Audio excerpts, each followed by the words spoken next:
કોમલ અગ્રવાલ શરૂઆત કરી મહત્વના સમાચારોથી સુરતની વાત કરવામાં આવે જ્યાં સુરતના રાંદેરમાં થયેલ હત્યાનો મામલો ગત કેનાલ રોડ પાસે પતિએ કરી પત્નીની કરપીણ હત્યા સરફાઝ એ જ પત્ની પૂજાબેનનો જીવ લીધો હતો ઘરેલુ કંકાસ અને અફેરના શંકાથી હત્યા કરી ચપ્પુ વડે છાતીમાં ઘા મારી મોતને ઘાટ ઉતાર્યો પોલીસે તાત્કાલિક એક્શન મોડમાં આવી પોલીસે ગણતરીના કલાકોમાં આરોપીની ધરપકડ કરી અને કાયદેસરની કાર્યવાહી હાથ ધરી છે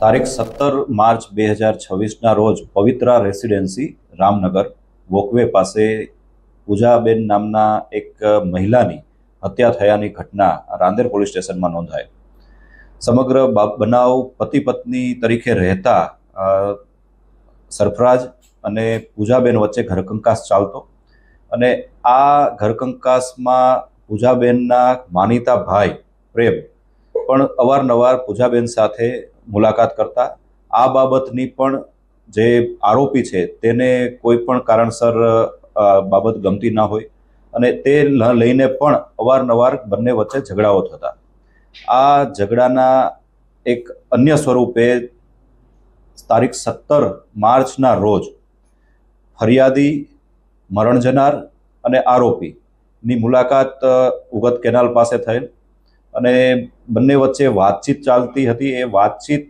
દ્વારા ઉગ્ર સ્વરૂપ ધારણ કરેલું અને ફરિયાદીના સાથે હાજર મરણ જનાર મહિલાના પતિ દ્વારા ઘરમાં વપરાતું ચપ્પુ છાતીના ભાગે મારી અને મહિલાની હત્યા નિપજાવવામાં આવેલ છે આ ઘટનાની જાણ થતાં રાંદેર પોલીસ સ્ટેશનના પોલીસ ટીમો દ્વારા તુરંત કાર્યવાહી હાથ ધરવામાં આવેલી અને ગણતરીની કલાકોમાં આરોપીની ધરપકડ કરવામાં આવેલ છે હાલમાં આરોપીની પોલીસ અટકાયત હેઠળ છે અને આગળની કાર્યવાહી જે છે તે ચાલુ છે સર આરોપી જે છે જે મરણ જનાર છે એ જે આ ચાકુ છે ક્યાંથી લેવા છે ક્યાં પહેલાથી પ્લાનિંગ હતું ના ઘરમાં વપરાતા ચપ્પુ દ્વારા જ તે આ ઘટના બનેલ છે મૂળભૂત રીતે આરોપી અને મરણ જનાર બંને બિહારના વતની છે અને બંને કેટરિંગના વ્યવસાય સાથે સંકળાયેલા છે અને કેટરિંગની આ જે ધંધાકીય વ્યવસાય દરમિયાન જ બંનેનો એકબીજા સાથે પરિચય થયેલ છે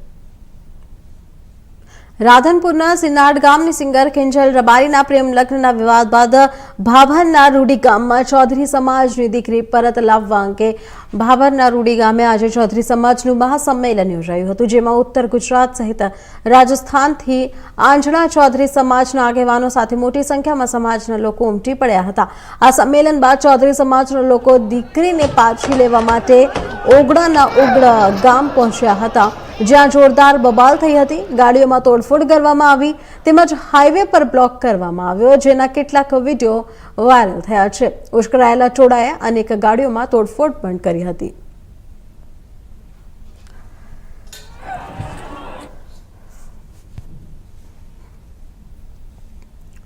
સાબરકાંઠા જિલ્લામાં ભેળસેળના બનાવો સતત સામે આવી રહ્યા છે નકલી દૂધ બાદ હવે નકલી ઘી બનાવવાના શંકાસ્પદ કિસ્સામાં ફૂડ સેફટી વિભાગે મોટી કાર્યવાહી હાથ ધરી હિંમતનગર તાલુકાના રાયગઢ ગામે ફૂડ સેફટી વિભાગે દરોડો પાડી ફૂડ બિઝનેસ ઓપરેટરના ઘરે તપાસ હાથ ધરી હતી તપાસ દરમિયાન સોયાબીન તેલ છૂટું ઘી વનસ્પતિ ઘી તેમજ અન્ય વ્હાઇટ પાઉડરનો ઉપયોગ કરી ભેળસેળ કરવામાં આવતી હોવાની શંકા વ્યક્ત કરવામાં આવી છે સ્થળ પરથી વ્હાઇટ પાઉડર સહિત કુલ 208 કિલો જેટલો જથ્થો કબજે કરવામાં આવ્યો છે જેની અંદાજિત કિંમત ₹50,000થી વધુ હોવાનું સામે આવ્યું છે તો આ મામલે ખુબીરામ શિવચરણ શર્માને ઝડપી લઈ આગળની કાર્યવાહી હાથ ધરવામાં આવી છે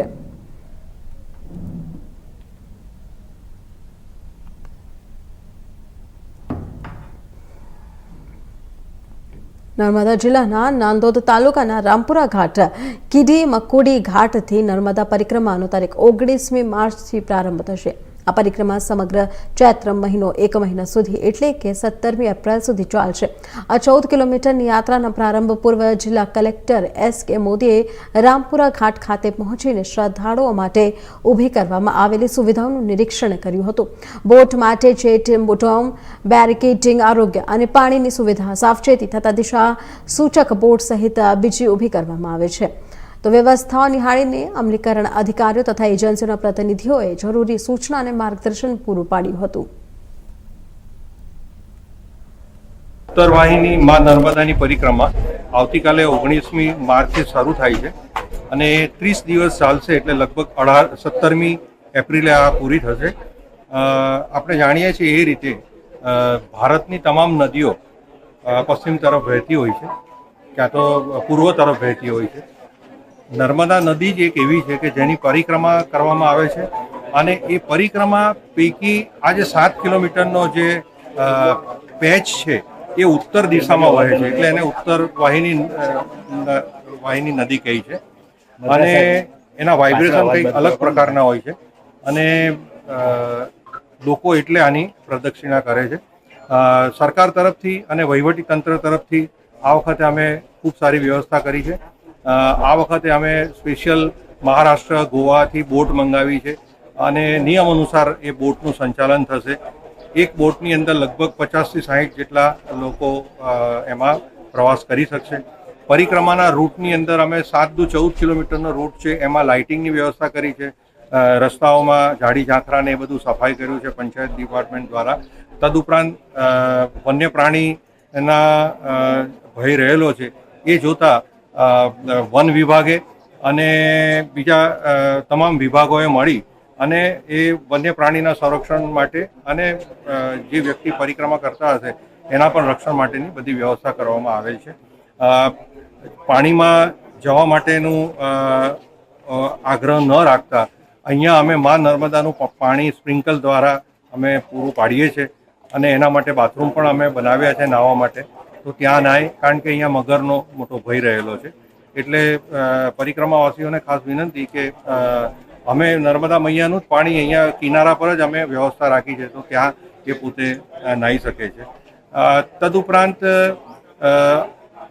અમે જે તિલકવાડાથી સહેરાવ ઘાટ છે ત્યાં અમે લગભગ 2 કરોડ કરતાં વધુના ખર્ચે એક હંગામી બ્રિજ બનાવ્યો છે, જેથી કરીને લોકો એને બ્રિજ પરથી પસાર થઈ શકે.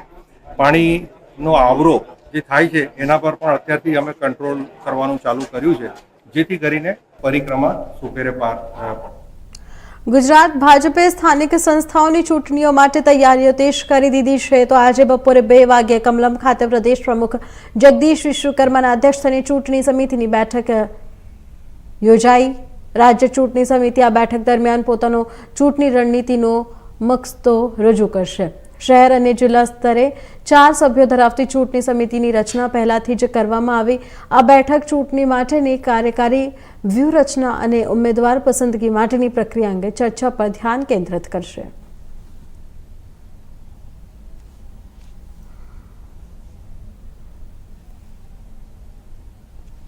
ખબરોમાં આગળ વધી ગાંધીનગરની વાત કરવામાં આવે તો ગુજરાત વિધાનસભાને બોમ્બ ધમકીનો ઈમેલ મળતા સુરક્ષા તંત્ર એલર્ટ પર આવી ગયું છે. તો આ મામલે નાયબ મુખ્યમંત્રી હર્ષ સંઘવીએ મહત્વપૂર્ણ નિવેદન આપ્યું છે. હર્ષ સંઘવીએ જણાવ્યું કે આજે ગુજરાત વિધાનસભાના અધ્યક્ષસ્થાને વિધાનસભામાં બોમ્બ મૂકવામાં આવ્યો હોવાનો ઈમેલ મળ્યો હતો. લોકોની સંપૂર્ણ ઊંડાણપૂર્વક તપાસના માધ્યમથી બાંગ્લાદેશ હોય કે પાકિસ્તાનના જે ઈમેલના થ્રેટ હતા તેના ડીપ તક પહોંચવામાં, એટલે કે જે મોકલનાર વ્યક્તિ છે તેના આઈપી એડ્રેસ સુધી પહોંચાડવામાં ગુજરાત પોલીસને ખૂબ મોટી સફળતા મળી છે. અને તેમાં જે ઈમેલ આઈડી હોય કે સિમ કાર્ડને લાગતા જે ગુનેગારો હતા, જે બાંગ્લાદેશીઓ અને ખાસ કરીને બંગાળ અને બાંગ્લાદેશ બોર્ડર પરથી બી જે લોકો કાર્ય આમાં જોડાયેલા હતા તેને બી પકડવામાં ગુજરાત પોલીસને સફળતા પ્રાપ્ત થઈ છે. અને આ બાબતે બી ગંભીરતાપૂર્વક ઇન્ક્વાયરી આપી છે. ને મેં પોતે બી હાઈ લેવલ કમિટીની એક મિટિંગ બોલાવી હતી અને વિધાનસભામાં દરરોજ જે કોઈ એના પ્રોટોકોલ છે એમાં ચેકિંગ થતું જ હોય છે, પરંતુ એના પ્રોટોકોલના હિસાબે આજે બી આ ચેકિંગ કરવામાં આવ્યું છે. વિધાનસભા રાબેતા મુજબ ચાલુ છે. આવા ઈમેલ ફિમેલથી ગુજરાત પોલીસ કે ગુજરાતની જનતા ક્યારેય કોઈ પ્રકારની ડર નથી રાખતી. વિધાનસભામાં સંપૂર્ણપણે રાબેતા મુજબ અને નિયમ મુજબ સમયસર જ જે કંઈ ચાલુ કરવાની હતી થઈ ગઈ છે. અને કોઈ બી વ્યક્તિ, હું હોઉં કે મારા સાથી મંત્રીઓ હોય, મુખ્યમંત્રીશ્રી હોય, સ્પીકર સાહેબ હોય, બધા જ લોકો વિધાનસભામાં જ બેસેલા હતા અને બધી જ તપાસ થઈ ગઈ છે. કોઈ બી પ્રકારની ચિંતા કરવાનો વિષય નથી.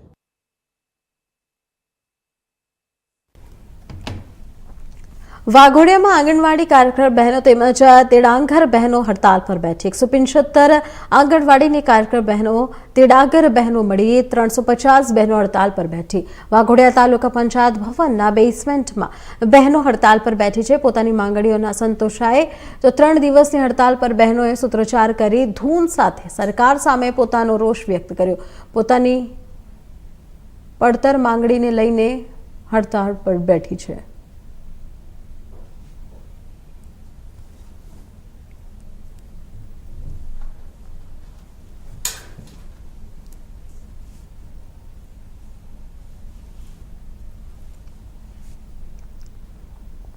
આણંદ જિલ્લાના બોરસદના અલારસા ગામની દૂધ મંડળીમાં 20 લાખના કૌભાંડ મામલે ભાજપના નેતા અને એપીએમસીના હાલના ચેરમેન વિરુદ્ધ બોર્ડ ઓફ નેમિઝમમાં ફરિયાદ થતા બોર્ડ ઓફ નેમિનિઝની ભાજપ સમેત નેતા 10 ડિરેક્ટરની કારણદર્શક નોટિસ ફટકારી હતી પરંતુ આજે બોર્ડ ઓફ નેમિનિઝની કોર્ટમાં ભાજપ નેતા સમેત ડિરેક્ટરો હાજર નહીં રહેતા આગામી 8 એપ્રિલની વધુ મુદત આપવામાં આવી છે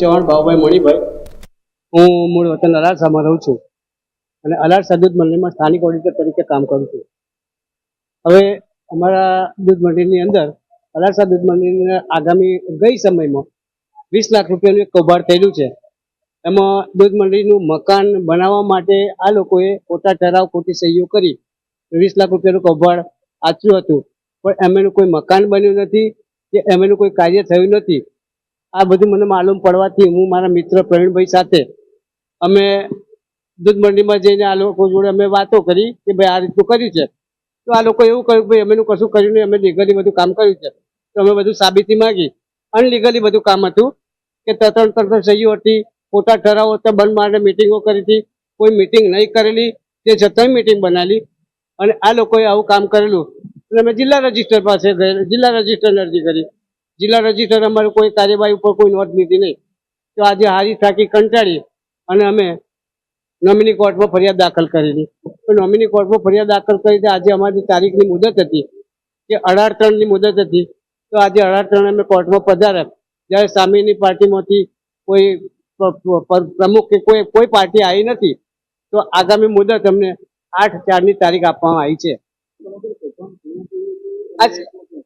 આ સમગ્ર કૌભાંડ કરવામાં અલારસા દૂધ મંડળીના ભૂતપૂર્વ ચેરમેન અશોક મૈડા જે હાલમાં બોરસદ એપીએમસીના ચેરમેન છે અને એમની સાથે અમારા સેક્રેટરી તથા 11 કમિટી સભ્યોએ કૌભાંડ કરેલું છે અમારી માગણી એવું છે કે સભાસદોના જે 20 લાખ રૂપિયાનું કૌભાંડ કરેલું છે 8 લાખ રૂપિયા પરત ભર્યા છે 12 લાખ રૂપિયા પરત ભરી દો પ્લસ જે અમારા પશુ દવાખાનું તોડી નાખ્યું છે એ પશુ દવાખાનું નવું બનાવી અને અમારા સભાસદોને આપે આવી અમારી માગણી છે રાપર નગરપાલિકાના સભાખંડ ખાતે રાપર નગરપાલિકાની સામાન્ય સભા પ્રમુખ ચાંદભાઈ ભિંડેની અધ્યક્ષ સ્થાને મળી હતી જેમાં શહેરના વિવિધ વિસ્તારો તથા વોર્ડમાં વિકાસના કામોને મંજૂરી આપવા તથા જુદી જુદી ગ્રાન્ટમાંથી પીવાના પાણી રખડતા ઢોરો પકડવા માટે સફાઈ બ્લોક રોડ ચોમાસાના વરસાદના લીધે તૂટી ગયેલ રસ્તા રિફ્રેશર રાખવા સહિતની કામગીરી હાથ ધરવા માટે કાર્યવાહી કરવામાં આવી હતી ડિસ્લેચ મશીન ગટર લાઇન રિપેરિંગ 2 ફાયર ફાઇટર સિવાયથી પાણી લાઇન આરઓ પ્લાન્ટ રખડતા ઢોરો નવો ટાઉન હોલ બનાવવા સહિતની કામગીરી હાથ ધરવામાં આવશે આજરોજ રાપર નગરપાલિકા કચેરી ખાતે બજેટ માટેની બેઠક બોલાવવામાં આવી હતી જેમાં 42 કરોડનું કુલ આવક તેમજ 41.57 કરોડની કુલ જાવકનું બજેટ જે રજૂ કરવામાં આવ્યું છે સર્વાનુમતે મંજૂર કરવામાં આવ્યું છે તેમજ ત્યારબાદ વિવિધ મુદ્દાઓ ભવિષ્યમાં આવનારા ગ્રાન્ટોના આયોજનો અને જે પ્રશ્નો છે તેના નિરાકરણ અંગેની ચર્ચા કરવામાં આવી હવે ગટર માટે તથા અન્ય પાયાની સુવિધા માટે જે વાહન ખરીદી અને મશીનરીની ખરીદી કરવામાં આવી છે તે બાબતમાં આપનું શું કહેવું છે ગટરની સુવિધા સત્વરે મળી રહે અને જ્યાં જ્યાં પ્રશ્નો થાય તેના માટે ડિસ્લેજ મશીન ખરીદવામાં આવ્યું છે ટૂંક સમયમાં ડેટિંગ સક્શન મશીન પણ મળવામાં આવશે અને તેમજ આજરોજ 2 નવા ફાયર ફાઇટરો પણ નગરપાલિકા કચેરીને મળી રહે છે અન્ય કોઈ બાબતની જે ચર્ચા કરવામાં આવી હોય તે બાબતમાં આપનું શું કહેવું છે અન્ય બાબતોમાં વાત કરીએ તો એક નવા ટાઉન હોલની ચર્ચા કરવામાં આવી, જે આબી ઓળખના ગ્રાન્ટ હેઠળ 6 કરોડના ખર્ચે અદ્યતન ટાઉન હોલ બનાવવામાં આવશે. તેમજ પ્રજાની સુખાકારી માટે 14 કરોડનો જે ગટરનો પ્રોજેક્ટ મંજૂર થઈ ગયો, જેનું કામ ચાલુ છે, તે પૂર ઝડપે આવે જલ્દીથી કામ પૂરું કરે. તેમજ આવનારા ભવિષ્યમાં જ્યારે નર્મદા કેનાલ બંધ હોય પાણીની તકલીફ ન રહે તેના માટે થઈને 25 કરોડનો સુવિધા પ્રોજેક્ટ જે મોકલવામાં આવ્યો હતો તે મંજૂર થઈ ગયો છે. ટૂંક સમયમાં તેની સૈદ્ધાંતિક અને વહીવટી મળતા ટેન્ડર પ્રક્રિયા કરીને સત્વરે પૂર્ણ કરવામાં આવે તેવી ચર્ચા થઈ. અને જે બીજો રખડતા ઢોરોનો પ્રશ્ન છે તેમાં કામગીરી સત્વરે ચાલુ જ છે અને 250 થી વધુ અત્યારે ઢોરો પકડીને આપણે મોકલી દીધા છે અને આગામી સમયમાં પૂરજોશમાં કામગીરી શરૂમાં રહેશે. અને જે માલિકીના ઢોરો છે તેમને નોટિસ દેવામાં આવે છે, તમારે ઢોર ખુલ્લા ના મૂકશો, નહીં તો તેમને ડિટેન કરી ત્યારબાદ તેને સુપરત કરવામાં આવશે નહીં. ચાલુ છે અત્યારે કામગીરી.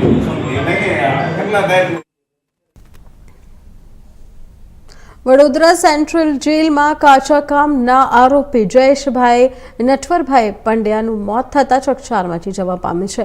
આ ઘટનાને લઈને પરિવારજનોમાં ભારે આક્રોશ જોવા મળી રહ્યો છે. આરોપી વડોદરાના વરડામાં પોલીસ મથકમાં બેદરકારી બદલ સાપરાથ માનવધાનનો ગુન્હો નોંધ્યો હતો, જેમાં 2 કામદારોના મોત થતાં 3 સામે કાર્યવાહી ચાલી રહી હતી, જેમના આ એક આરોપી હતા. મળતી માહિતી અનુસાર જયેશભાઈ નટવરભાઈ પંડ્યા શહેરના સુભાષ પાર્ક સોસાયટી હરણી રોડના રહેવાસી હતા. તેઓ ગત 5 માર્ચ 2026ના રોજ વડોદરા સેન્ટ્રલ જેલમાં કાચા કામના આરોપી તરીકે આવ્યા હતા. તેમની સામે વારાસણા પોલીસ મથકમાં BNS કલમ 105, 54 તથા એટ્રોસિટી એક્ટ હેઠળ ગુનો નોંધાયો હતો.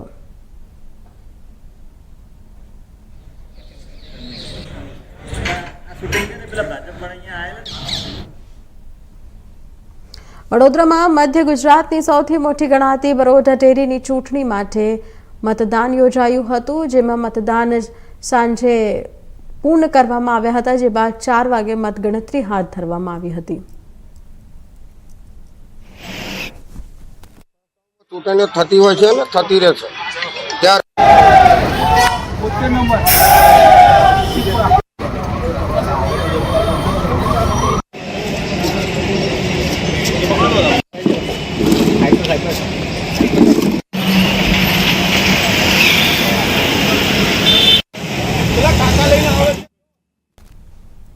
રાજકોટ શહેરમાં પ્રથમ વખત હાઇબ્રિડ ગાંજાનો જથ્થો ઝડપી પાડવામાં આવ્યા છે હોવાની ઘટના સામે આવી. શહેર સ્પેશિયલ ઓપરેશન ગ્રુપ દ્વારા એક આરોપીને ઝડપી પાડી તેની પાસેથી ઊંચી કિંમતનો નશીલો પદાર્થ જપ્ત કરવામાં આવ્યો છે.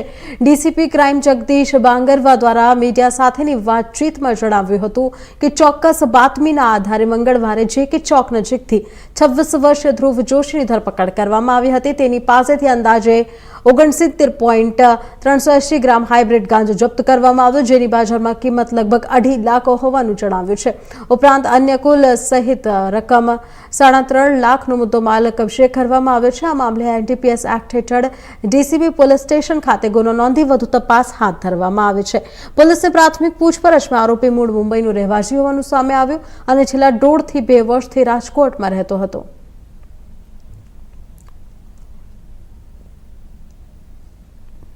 માનનીય સીપી સર બ્રિજેશ કુમાર જાસર અને એડિશનલ સીપી સર ચૈતન્ય મંડલિક સરના માર્ગદર્શન હેઠળ રાજકોટ શહેર SOG દ્વારા સે નો ટુ ડ્રગ્સ અભિયાનના હેઠળ ગઈકાલે એક હાઇબ્રિડ ગાંજાનો કેસ કરવામાં આવેલ છે. એમાં આરોપી ધ્રુવ સંજયભાઈ જોશી જે શિવશક્તિ સોસાયટીના રહેવાસી છે અને મૂળ મીરા રોડ ઈસ્ટ થાણે મુંબઈના રહેવાસી છે. એની પાસેથી આશરે 70 ગ્રામ જેવું હાઇબ્રિડ ગાંજો, જેની કિંમત 2,42,000 કહી શકાય, એની પાસેથી બરામદ કરવામાં આવેલ છે. અને એની વધારે પૂછપરછ SOG દ્વારા કરી દેવામાં આવેલ છે કે આ હાઇબ્રિડ ગાંજો ઇન્ડિયામાં રેર થાય છે અને ક્યાંથી લાવવામાં આવેલ હતો અને કોને આપવા માટે અહીંયા આવ્યો હતો, એ વધુ પૂછપરછ માટે SOG અમારી ટીમ એની ઇન્ટરોગેશન કરી રહી છે. શું તફાવત હોય છે હાઇબ્રિડ ગાંજો અને હાઇબ્રિડ ગાંજા અને સામાન્ય ગાંજામાં જે નશાકારક પદાર્થ જે THC હોય છે એનો કન્ટેન્ટનો ફરક હોય છે. હાઇબ્રિડ ગાંજામાં THC નો લેવલ હાઈ હોય છે અને એનાથી જે નશો થાય છે એ વધારે હાઈ કહેવાય છે. એના કારણે એની કિંમત પણ વધારે હોય છે સામાન્ય ગાંજા કરતાં. એની સરકારી કિંમતની વાત કરવામાં આવે તો પ્રતિ કિલોગ્રામ હાઇબ્રિડ ગાંજાની કિંમત 35 લાખ જેવી સરકારી કિંમત છે. અને આ જે વેચાણ કરતો હતો એની માટે કેટલામાં કોને વેચવાનો હતો એ વધુ પૂછપરછ અત્યારે ચાલુ. ડભોઈ ખાતે 199 આંગણવાડી બહેનો દ્વારા પોતાના પડતર પ્રશ્નને લઈને 3 દિવસીય હડતાળ શરૂ કરવામાં આવે છે. બહેનોનો આક્ષેપ છે કે વારંવાર રજૂઆતો કરવા છતાં તેમની સમસ્યાનો કોઈક યોગ્ય નિરાકરણ કરવામાં નથી આવ્યું, જેના કારણે હવે તેમને આંદોલન માર્ગ આપવાનો પાડ્યો છે. આંગણવાડી કાર્યકર્તાઓએ જણાવ્યું હતું કે એપ્લિકેશન એવીટી અને પોષણ ટ્રેકરમાં સતત ટેકનિકલ ખામીઓ આવી રહી છે. ઘણીવાર સર્વર ડાઉન થઈ જતા તેમની કામગીરી સંપૂર્ણપણે ઠપ થઈ જાય છે, જેના કારણે લાભાર્થીઓ સાથે અનિચ્છનીય તણાવ સર્જાય છે. આ ઉપરાંત હાઈકોર્ટ દ્વારા નિર્ધારિત પગાર ન મળતા બહેનોમાં ભારે રોષ જોવા મળી રહ્યું છે. આજે ડભોઈ તાલુકાની આંગણવાડી વર્કર અને હેલ્પર એપીએમસી ગ્રાઉન્ડમાં ભેગા થયા છે અને 3 દિવસની હડતાલ છે. આજે 5 તારીખથી ઓનલાઈન કામગીરી પણ બંધ છે, તો બી સરકારની આંખ ઉઘડતી નથી. અમારો મેઇન મુદ્દો એવું છે કે આપણે હાઈકોર્ટે ચુકાદો આપ્યો હતો કે આંગણવાડી વર્કરને 24,800 પગાર અને હેલ્પરને 20,300, પણ હાઈકોર્ટનો ચુકાદો અમલમાં લાવતા નથી અને બહેનોને 10,000 પગારમાં ફક્ત આટલી મોંઘવારીમાં કેવી રીતે ઘર ચલાવી શકે? આજે બહેનો 10,000 પગારમાં તો મસાલા, ફળ ને બધું લાવવાનું હોય તો પગાર બચે કેટલો? અને આજે ફળ બી 3 રૂપિયા આપે છે અને મસાલાના ભાવ એટલા બધો સરકાર ભાવ વધારે છે કે અમને બહેનોને બી એ ભાવ પોસાતો નથી. બધામાં સરકાર ભાવ વધારે છે, પણ આંગણવાડી બહેનોનું કોઈ એમને દેખાતું નથી. આજે બહેનો કંટાળી ગઈ છે અને કંટાળીને આજે આ ઉગ્ર આંદોલન પર આવી છે અને જો સરકાર આ માંગણી સંતોષે નહીં તો હજુ બી વધારે ઉગ્ર આંદોલનમાં આવીને મેદાને રણચંડી બનીને ઉભી રહેશે. વડોદરામાં દવાઓનો જથ્થો બિનવારસી હાલતમાં મળી આવ્યો, જે બાદ દોડધામ મચી ગઈ. શહેરના નાયાવાડ પાસે આવેલ મહાનગરપાલિકાના અર્બન પ્રાઇમરી હેલ્થ સેનેટરી બહાર આવેલ ગલી પાસે દવાનો જથ્થો પાડ્યો. નજીકમાં નાના બોલકાઓ માટેનું નંદઘર આવેલું છે. મોટી સંખ્યામાં બોલકાઓ આ નંદઘરમાં આવે છે. આ દવાઓ ગુજરાત સરકાર દ્વારા ફ્રીમાં અર્બન હેલ્થ સેન્ટરને આપવામાં આવતી હોવાની વાત કરવામાં આવી. વર્ષ 2027માં દવાઓ એક્સપાયરી લખેલું છે. નજીકના નંદઘરના બાળકો હસતા ખેલતા દવાની સિરપની બોટલો પી જાય તો જવાબદાર કોણ? મોટો સવાલ છે. કોને આ સરકાર દ્વારા આપવામાં આવતી ફ્રી દવાઓ ફેંકી દીધી તે ચર્ચાનો વિષય બન્યો.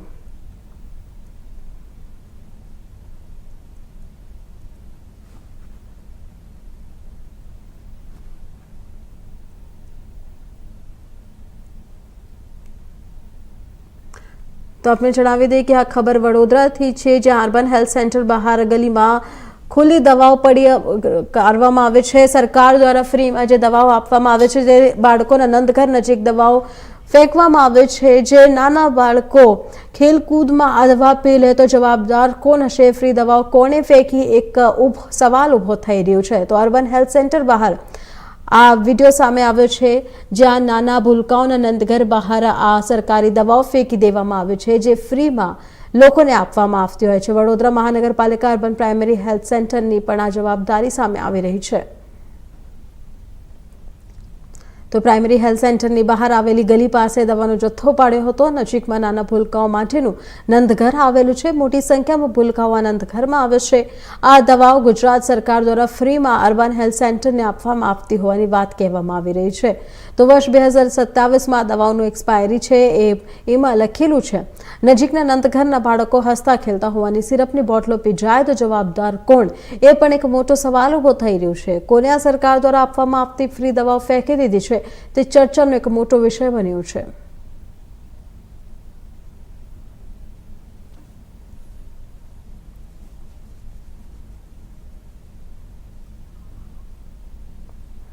તો વડોદરાથી આ ખબર છે, જ્યાં દવાઓનો જથ્થો બિનવારસી મળતા દોડધામ મચી ગઈ છે.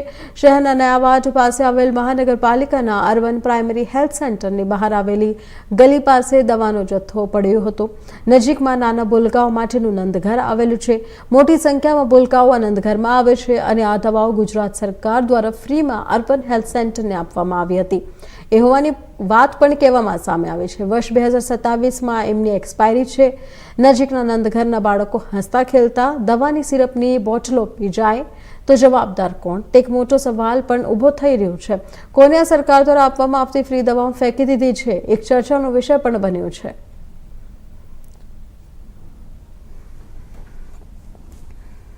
તો હાલ સમાચારમાં આટલું જ. વધુ સમાચાર માટે જોતા રહો ઇન્ડિયા ન્યૂઝ ગુજરાત.